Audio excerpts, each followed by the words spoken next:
Good morning, squad. Welcome back to MadMizzy Sports Morning Show, the number one spot for everything sports talk, sports news, sports debate in the morning. Hope y'all had a wonderful Thursday. We got a great rundown this Friday. We're going to start off with the great update on Damar Hamlin and where he stands in his recovery from his cardiac arrest that occurred on Monday Night Football in the Bills versus Bengals game. Then we're going to touch on the update of Bills at Bengals. Will they play? And the update on the AFC playoff picture, what they have planned as far as what's going to go on. Then we're going to speak on should Jalen Hurts even play this Sunday.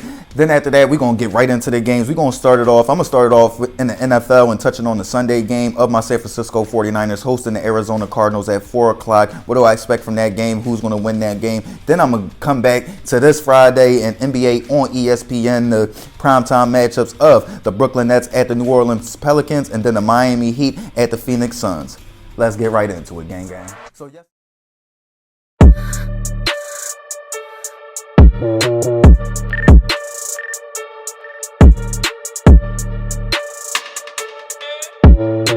So yesterday we got some amazing, relieving, great news on the update of Damar Hamlin and where he is in his progress of recovery. He is awake. He is communicating writing-wise. He wrote a letter to the doctor that said, "Who won the game?" The doctor responded, "You won.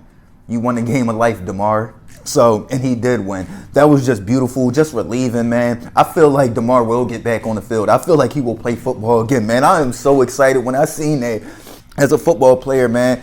To know that that's the aspect of the game that I love is really just the collision, the risk, taking a man's will away. You feel what I'm saying? You hit him so hard he don't even want to play no more. You feel what I'm saying? But you never really want to see anything like what happened with Damar Hamlin on Monday Night Football.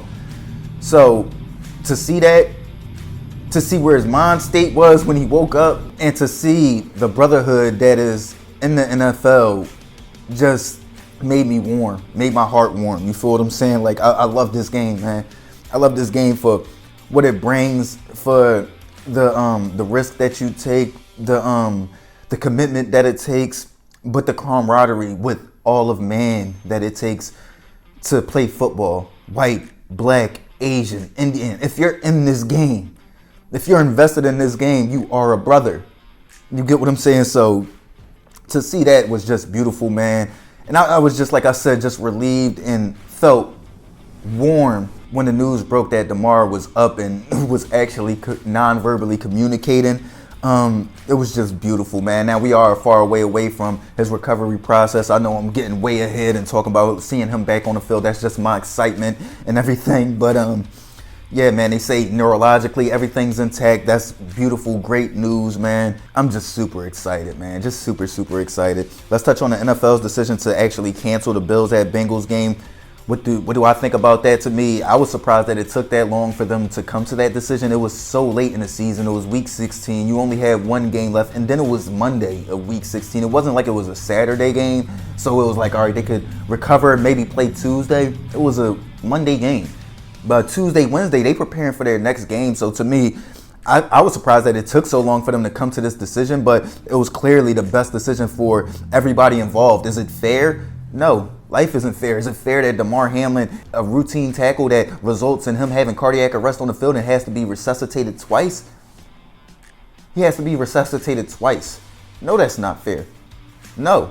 Life is not fair. We're not saying that it is, but the NFL is trying their best. So the plan for the NFL to straighten this whole AFC playoff picture out, because you had the Bills, Bengals, and Chiefs all vying for that number one seed, and the Chiefs just happened to get it due to the unfortunate circumstances that happened on Monday Night Football.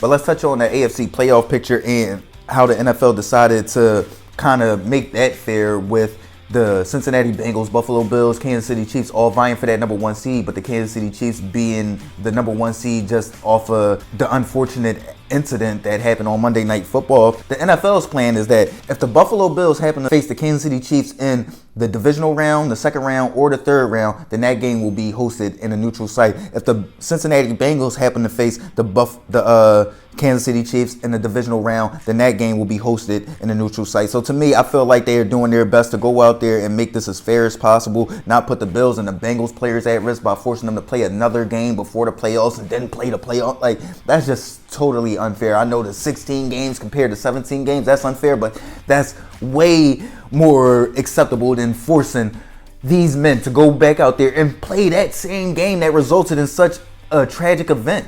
You get what I'm saying? Like, that's just not fair. If they happen to face each other down the line in the playoffs like everybody is saying, then that's cool. Then they'll have time. They played games. You feel what I'm saying? They kind of got it out their system. But to ask them to go back out there and to resume that game or finish that game is just heartless.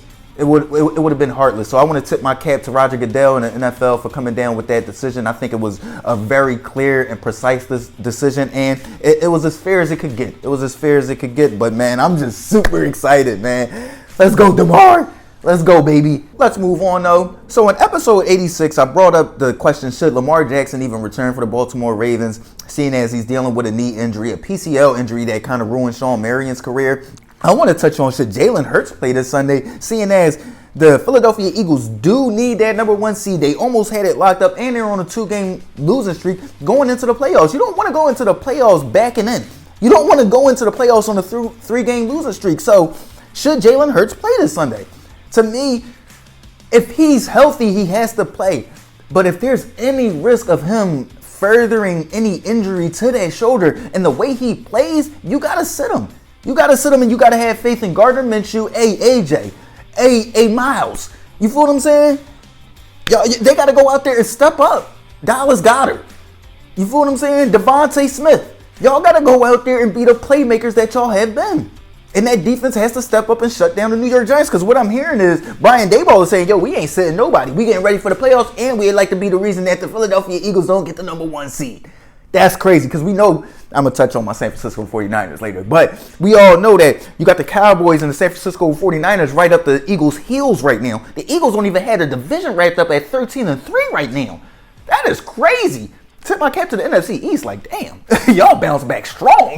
But, yeah, man, to me, I would say that if he cannot re-injure that shoulder, if he can't further any more damage to that shoulder, Jalen Hurts has to be out there, man. He has to be out there. Then he can re-rest that shoulder for another week. You feel what I'm saying? But if he has if there's a chance that he can further injury to that shoulder, then you probably got to sit him down. You probably got to sit him down, because if he re-injures that shoulder, then it's over for this year after an amazing start.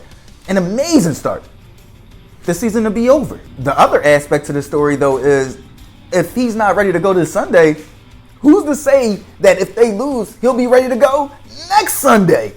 So if Jalen Hurts doesn't play, Gardner Minshew has to do his best to get that dub so they can get that home field advantage in that first round bye. He has to do his best, man.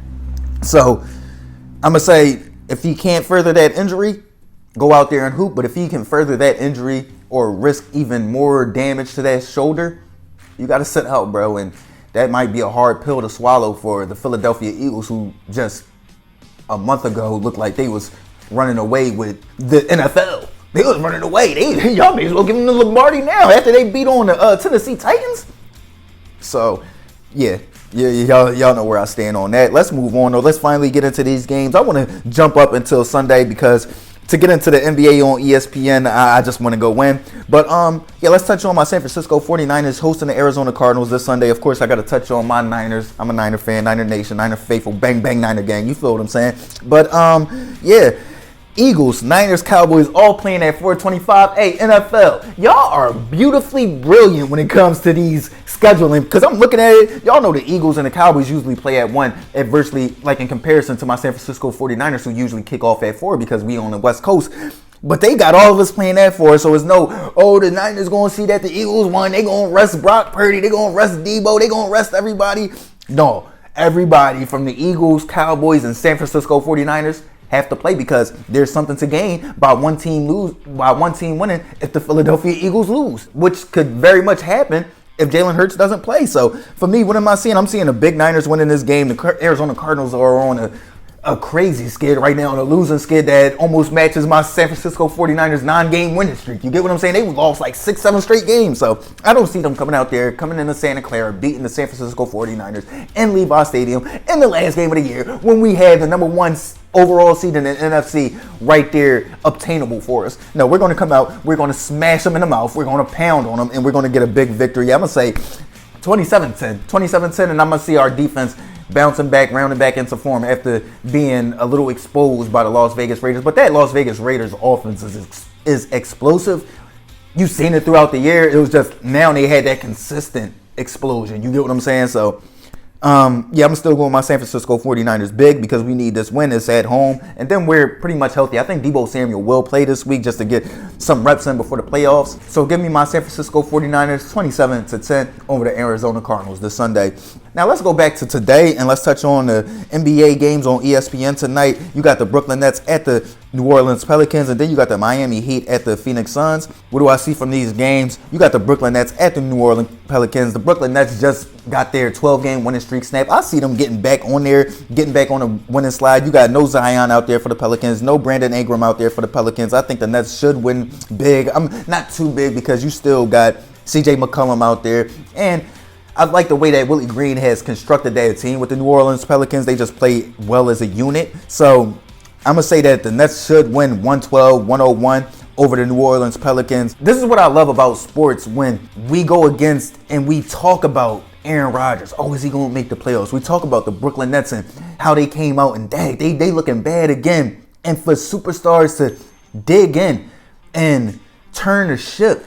Like, I want to just literally, again, tip my hat to Kevin Durant, Jacques Vaughn, and Kyrie Irving, especially Kyrie Irving, because Kyrie Irving, ever since leaving Cleveland, I felt like he had questions about, is he committed to the game of basketball? Is he committed to the competition of basketball? You get what I'm saying? We know if he can go out there and y'all let him ball, he going to ball. But when it gets tough, is he really that invested? For him to be one of the primary reasons that this Brooklyn Nets team has turned around and probably turned into the best team in the East right now, maybe the best team in the NBA right now, is just astonishing to me. And it was just something that I always wanted to see. I was a Kyrie Irving fan. I'm not going to sit up here and lie to y'all now and be like, I appreciate his game, but I don't like the lack of competition and the excuses for your failures. I didn't like that from Kyrie Irving. So to see him 10 toes down and turning around this ship in Brooklyn, I am absolutely impressed, and I'm very happy. You get what I'm saying? Like, I'm very happy because it just adds more intrigue to the competition once you got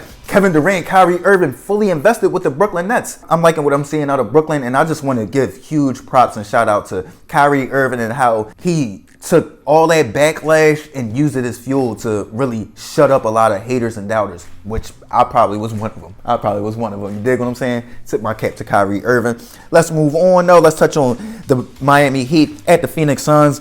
We touching on this game. Suns lost 4 straight games. Heat won 3 of the last 5 games. I'm going to still go with the Phoenix Suns in this game, though, because they lost the first game. They can't get swept by the Miami Heat. I'm not going to say they can't get swept by the Miami Heat because the Miami Heat are in the Eastern Conference and they really don't have any doing with the playoff picture in the Western Conference. But I'm going to see the Phoenix Suns wanting to get this win just off of high competition and the Miami Heat being one of the top teams in the Eastern Conference over the past 3 years. So you want to always, split with the top teams no matter what conference they're in. You always want to at least split if you're considered one of those top competitive teams, one of those NBA Finals quality teams. So I'm going to see the Phoenix Suns pulling out a tight one tonight. I'm going to say 116-113 over the Miami Heat and Phoenix. I'm going to see a Devin Booker big game, but yeah, I'm going to go 116-113 for the Phoenix Suns to snap their 4-game losing skid. Let me know what y'all think, though. Damar Hamlin, update on where he stands on his recovery.